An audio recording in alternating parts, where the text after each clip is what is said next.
It's just a simple line. I can still hear it all of the time.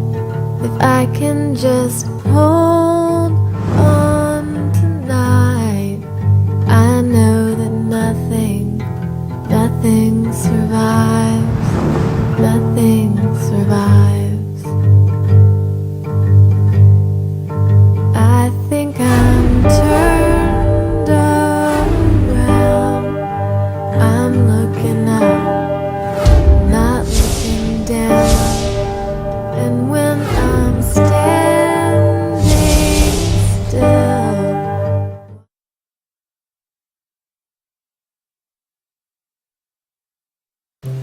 계절이 지나가는 하늘에는 가을로 가득 차 있습니다. 나는 아무 걱정 없이 가을 속의 별들을 다 헤일 듯합니다. 가슴 속에 하나둘 새겨지는 별을 이제 다 못 해는 것은 쉬이 아침이 오는 까닭이요, 내일 밤이 남은 까닭이요, 아직 나의 청춘이 다하지 않은 까닭입니다. 제가 고등학교 때 신앙송을 정말 좋아했거든요. 여기에 오면 시인을 만날 수 있을 거라고 해서 아침 일찍부터 설레는 마음으로 찾아왔는데요. 그런데 아직 만나질 못했습니다. 여기 어딘가 가까이 계실 것 같은데 어디 계시지? 달동네를 노래하는 시인이 있다고 해서 청주까지 한달음에 달려온 리포터. 어렵사리 물어물어 시인을 찾아왔는데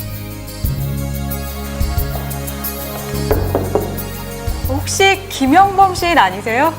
네, 제가 김영범인데요. 어떻게 오셨어요? 시인이란 어떤 일을 하는 사람인가요? 시라고 하는 것이 언어를 가지고 하는 거잖아요. 그렇기 때문에 언어를 가지고 세상과 소통하는 것이 시인인데요. 예를 들자면 음악하는 사람은 노래를 통해서, 미술하는 사람은 그림이나 조각을 통해서 하듯이 시인이라고 하는 사람들은 언어와 말을 통해서 세상과 소통하는 사람이다. 오래전부터 문학소녀를 꿈꾸었던 조근의 리포터.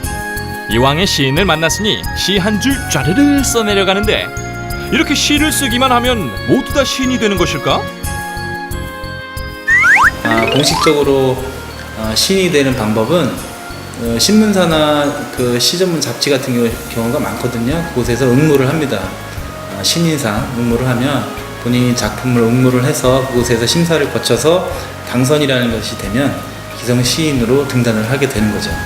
산노릉이 끼고 난 길 머리맡에 서면 어머니의 쪽진 머리가 보인다.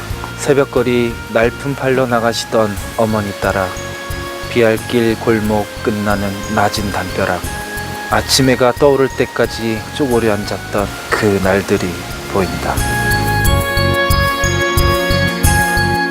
집필하실 때 어떤 걸 토대로 쓰시는지 궁금해요. 뭐 토대가 되는 거는 네. 제가 살아가는 모든 것이 될 텐데요. 근데 뭐 많은 분들이 각자 관심 분야가 이제 다르듯이 네. 저도 제가 관심 있는 부분이 있거든요. 그런 부분들은 더 집중해서 좀 보게 되고 생각하게 되고, 이제 그것이 이제 토대가 돼서 어떤 하나의 작품의 초안이 되는 거죠. 이런 길을 걸으실 때도 네. 어떤 이미지가 떠오르시는 거예요? 항상 보려고 노력을 해요. 왜냐면 작품을 계속 써야 되고 그러니까 네. 계속 시선은 항상 무언가를 향해 있고 거기에 대해서 뭔가 떠오르는 경우가 있거든요. 시를 쓴다는 일은 자기와의 지루한 싸움이다. 올해 11월 달에 나올 시집을 준비하기 위해 하루 종일 마무리 퇴고 작업을 하고 있다. 시를 쓰고 나서 다시 쓴다, 고쳐 쓴다 이런 말을 퇴고라고 하는데 퇴고의 정확한 뜻이 뭔지 궁금하거든요. 퇴고는 당나라 거유라는 시인의 일화를 통해서 나온 거거든요. 퇴자보다는 고자가 낫겠다라는 어떤 이런 일화가 있어요. 그래서 퇴고가 나온 건데, 퇴고라고 하는 것은 쉽게 마지막으로 시를 세상에 내놓기 전에 최종 점검을 하는 그런 과정이라고 보시면 돼요. 아무 의미도 없는 사물들이 시인의 언어 속에서는 생명력을 갖고 꿈틀거린다. 세상을 가장 아름다운 언어로 장식하는 사람. 그 최고의 언어는 10번, 20번의 퇴고를 거쳐 탄생되는 것이다. 시인이 되면 좀 포기하거나 좀 어려운 부분은 없을까요? 글쎄요, 뭐 포기를 해야 된다고 하면 보통 일반 시인이 아닌 사람들하고 사고나 생각이 좀 달라지거든요. 그러면 일단 이런 말씀 드려도 되나 보면 경제적인 면에서 조금 힘드시죠. 왜냐면 시인이라고 하는 것은 어떤 취직을 하거나 이런 부분은 좀 아니잖아요. 밥이 될 수 없는 시. 하지만 시인은 타인의 영혼을 살찌게 한다. 사물에 대한 섬세한 관찰력과 시선, 그리고 남다른 감성, 언어 감각이 있다면 시인의 꿈을 꾸어봐도 좋을 듯. 하지만 재능이 있다고 다 시인이나 소설가가 되는 건 아니다. 신문사 신춘문예나 각종 문학 전문지를 통해 등단을 해야 문학작가의 타이틀을 달 수 있는데, 시는 3편에서 5편 이상, 소설은 단편, 중편, 장편 분야별로 응모할 수 있다. 이렇게 아기자기한 그림들이 그려져 있는 마을에 와보니까 동심의 세계로 돌아가는 것처럼 마음이 참 맑아지는데요.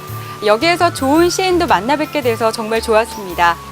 앞으로 우리 주변에서도 많은 시인들을 만나고 또 좋은 시를 접할 수 있었으면 좋겠습니다.